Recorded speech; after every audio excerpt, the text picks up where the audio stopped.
Hello everyone and welcome back to our channel. So in today's video, I'm going to show you how you can log into a UNB account. So without further ado, let's get straight into the video. First things first, open up a browser of your choice and then search for UNB login. Then select the first link which says My UNB login. Then right in front of you, you can see My UNB intranet.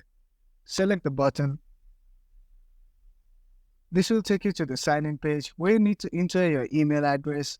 And once you've entered your email address, simply select Next. Then MyUNB will ask you to enter your password. Just enter your password and then select Sign In.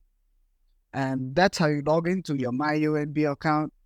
So that's all for today, guys. I hope you find this video helpful. Please like and subscribe for more videos like this.